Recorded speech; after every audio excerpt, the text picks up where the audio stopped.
A paz do Senhor, meus irmãos, que a graça e a misericórdia do Senhor Jesus seja com todos vocês.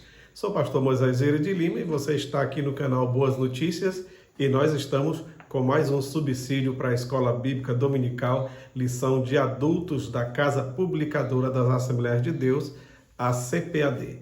E neste trimestre nós estamos estudando em defesa da fé, combatendo as antigas heresias que se apresentam com nova aparência. Eu louvo a Deus por tua vida, você que gosta da Escola Bíblica Dominical, que está sempre junto aí na sua congregação, sendo professor ou sendo aluno, superintendente, secretário de classe, você que é do Ministério Infantil, Departamento Infantil da sua igreja, parabéns por estar inserido com essa incumbência de levar o verdadeiro ensino da Palavra de Deus desde os de menor idade até os anciãos. Que a graça de Deus nunca vos falte. Muito bem, nós já estamos com a lição de número 5. Lição de número 5 com o assunto Jesus é Deus. A lição para dia 2 de fevereiro de 2025. E diz assim o textuário da nossa lição. No princípio era o verbo e o verbo estava com Deus e o verbo era Deus. João, capítulo 1 e versículo 1. A verdade prática nos diz que a divindade de Jesus está muito clara e direta na Bíblia, além de ser revelada no seu ministério terreno, na manifestação dos seus atributos e obras divinas. Graças a Deus. A leitura bíblica em classe encontra-se em João, capítulo 1, versículos 1 ao 4 e depois versículos 9 até o 14. Diz-nos assim: no princípio era o verbo e o verbo estava com Deus e o verbo era Deus. Ele estava no princípio com Deus. Todas as coisas foram feitas por ele e sem ele nada do que foi feito se fez. Nele estava a vida e a vida era a luz dos homens. Ali estava a luz verdadeira que alumia todo homem que vem ao mundo. Estava no mundo e o mundo foi feito por ele e o mundo não o conheceu. Veio para o que era seu, os seus não o receberam, mas a todos quanto o receberam, deu-lhes o poder de serem feitos filhos de Deus, aos que creem no seu nome, os quais não nasceram do sangue, nem da vontade da carne, nem da vontade do varão, mas de Deus. E o Verbo se fez carne e habitou entre nós, e vimos a sua glória, como a glória do unigênito do Pai, cheio de graça e de verdade. Louvado seja o nome do Senhor. Muito bem, essa lição, quando nós estudamos teologia sistemática, ela se enquadra na doutrina cristologia. A doutrina que trata sobre a segunda pessoa da Trindade, a pessoa de nosso Senhor e Salvador, Jesus Cristo. Jesus disse que só os que permanecessem em sua palavra seriam de fato seus discípulos. E então conhecereis a verdade vos libertará, como está em João 8, 31 e 32. Sabemos que Cristo é a verdade, de acordo com João 14, 6. Por isso, é crucial conhecermos a palavra encarnada, ou seja, a palavra que se tornou carne, a palavra viva, Jesus Cristo, o Verbo de Deus, que nasceu de mulher, por isso encarnou, tá? A palavra-chave desta lição é Emanuel. Emanuel, você já sabe, né? Significa Deus conosco, Deus conosco. Diz-nos assim a nossa introdução. O apóstolo João, como judeu monoteísta instruído na sinagoga, não está apresentando um novo Deus, mas colocando o verbo dentro da divindade. Verbo com V maiúsculo, falando da pessoa de Jesus, dentro da divindade dos seus antepassados. O apóstolo não admitia em hipótese alguma outra divindade, senão só e somente só o Deus Javé, o Elohim, o Adonai, Deus de Israel. Por isso, no prólogo do seu evangelho, ele descreve o verbo com os atributos da deidade, aqueles que mais se destacam no seu relato, do começo ao fim. Bom, essa nossa lição está subdividida em 3 tópicos. O primeiro, a doutrina bíblica da divindade de Jesus. A doutrina bíblica da divindade de Jesus. O segundo tópico, a heresia que nega a divindade de Jesus. E o terceiro tópico, implicações do arianismo na atualidade. Olha, A palavra de Deus, você pode olhar na Bíblia toda, nós vamos encontrar apenas 2 unigênitos em toda a Bíblia. Apenas 2. Isaac e Jesus. Mas por que Isaac? Isaac é chamado de o unigênito de Abraão, tá? Na carta aos Hebreus, ele é retratado como o unigênito de Abraão. E Jesus Cristo é o unigênito do Deus Pai. O que significa unigênito? Unigênito em grego é monogenes. Vamos falar assim de uma forma mais monogenes. É o único do gênero ou aquele que compartilha da mesma natureza.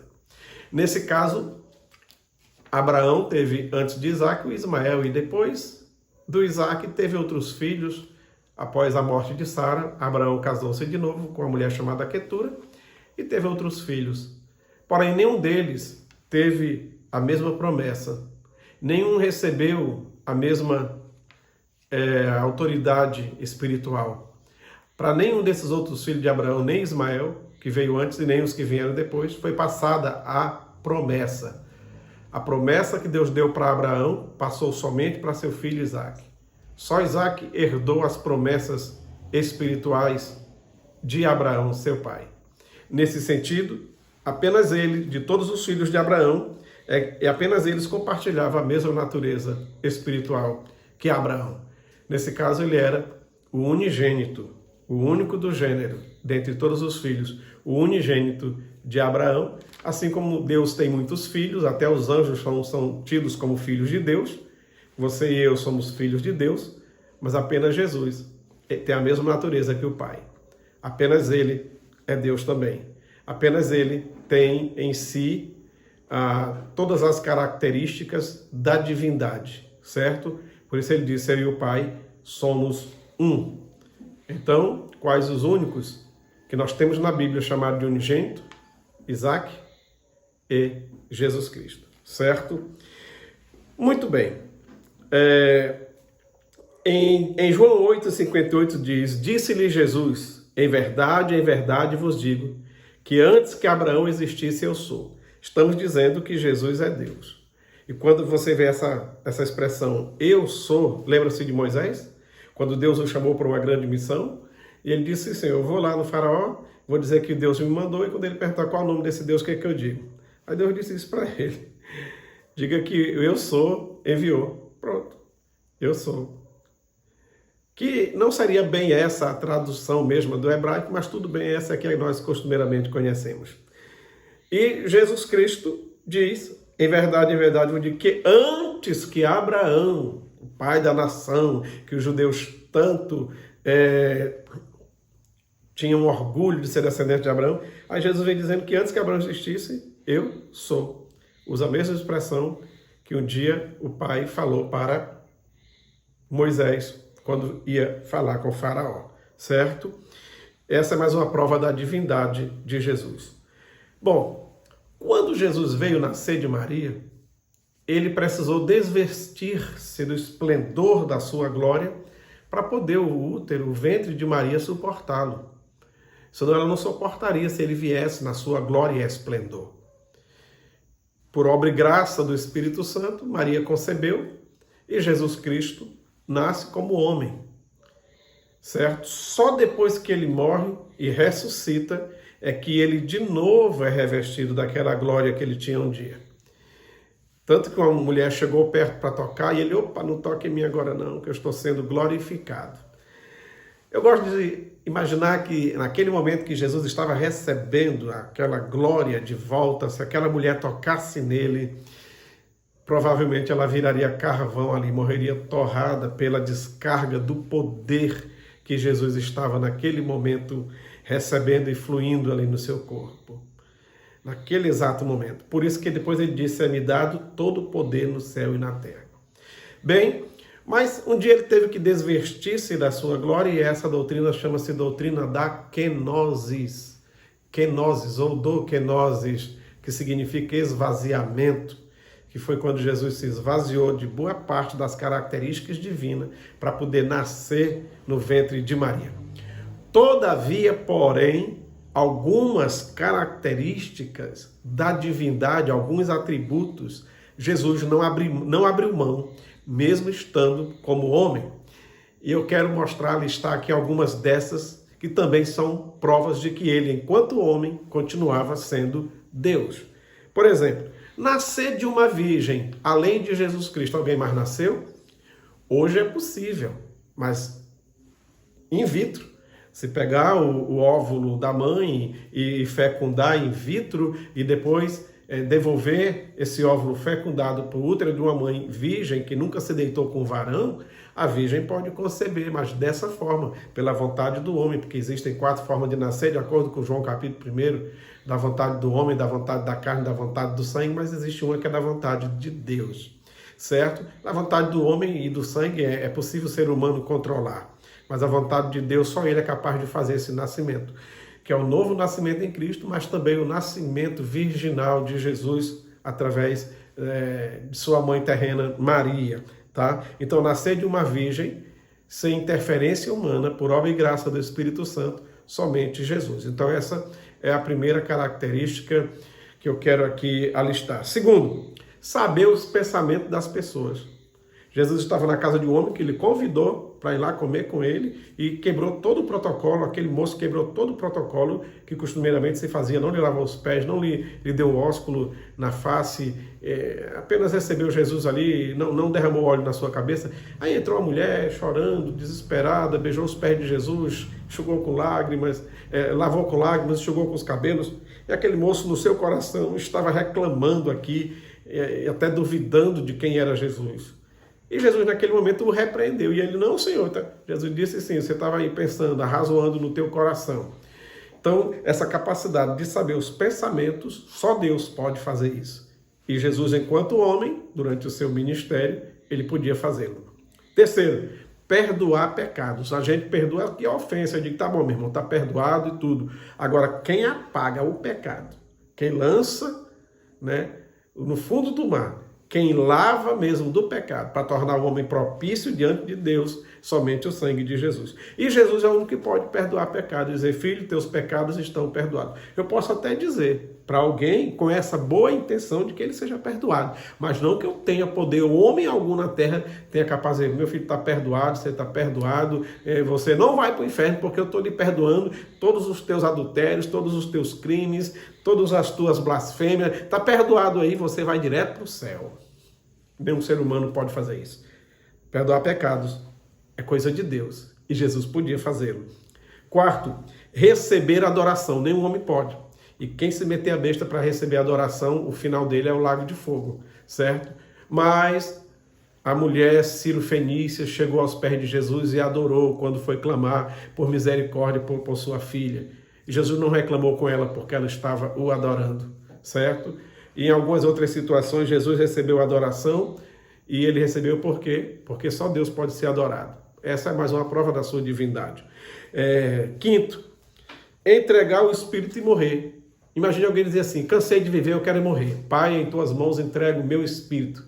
Tá, cai no chão morto. Ninguém consegue fazer isso. Ninguém. Lá na cruz, Jesus não morreu porque lhe mataram na cruz. Nem judeus e nem romanos lhe mataram.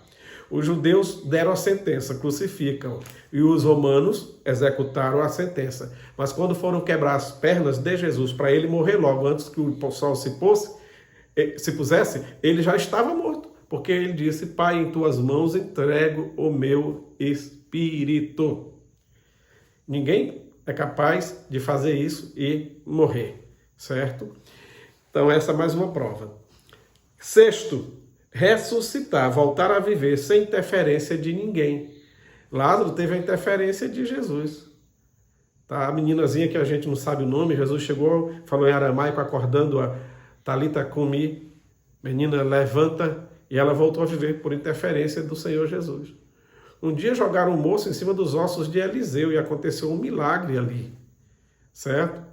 Então, mas os ossos de Eliseu estavam ali ainda e Deus agiu de forma sobrenatural e fez aquele moço que foi jogado em cima dos seus ossos voltar à vida. O próprio Elias se deitou sobre um menino que já havia morrido e tudo mais, e o rapazinho voltou a viver. Tá? Agora, lá com Jesus não foi ninguém Não foi ninguém repreender espírito de morte, fazer uma oração e tudo mais, ordenar para ele voltar a viver. Não. Ele disse, ninguém tira a minha vida, eu dou e depois eu pego de volta. Então, isso podemos dizer que só Deus pode fazer uma situação dessa. Sétima, Jesus podia, se ele quisesse, mandar que milhares de anjos viessem ao seu socorro e fazer o que ele quisesse. Ele mesmo se entregou, ele deixou-se ser preso e ser levado, e reclamou até com Pedro, quando puxou a espada, ele disse, ei, se eu quisesse eu pediria milhares de anjos e eles viriam. E quem é que tem autoridade sobre anjos na terra? Ninguém tem. Ninguém tem capacidade de convocar 10, 15, 20, 30, ou apenas um anjo. Vem cá, anjo. E Jesus tinha. Não o fez, porque ele tinha uma missão a cumprir, ele sabia que tinha que ir até a cruz. Tá? E oitavo, ascender ao céu. Jesus subiu, ele não precisou de um balão, ele não precisou de foguete, não precisou de nada para subir. Conversando aqui calmamente com os discípulos, dando as últimas instruções, ele foi subindo, subindo, subindo, e eles olhando, olhando, olhando, até que as nuvens lhe encobriram. Louvado seja Deus. Então, só Jesus pode fazer isso. Rompeu a gravidade, subiu, não teve problema de falta de oxigênio e está à direita de Deus. Depois foi visto numa visão com o primeiro mártir, Estevão, que disse, veja o céu aberto e o Filho de Deus em pé à sua direita. Então, queridos, eu tenho certeza que Jesus é Deus. E todo cristão, genuinamente cristão, também tem essa convicção. Não perca jamais essa convicção. Não duvide da divindade de Jesus. Que Deus nos abençoe, que Ele nos guarde no seu amor, não só hoje, mas para sempre. Obrigado pelo carinho de assistir. Curta, compartilhe, comenta e se inscreva aqui no nosso canal. Uma boa aula, uma boa escola dominical e a paz do Senhor.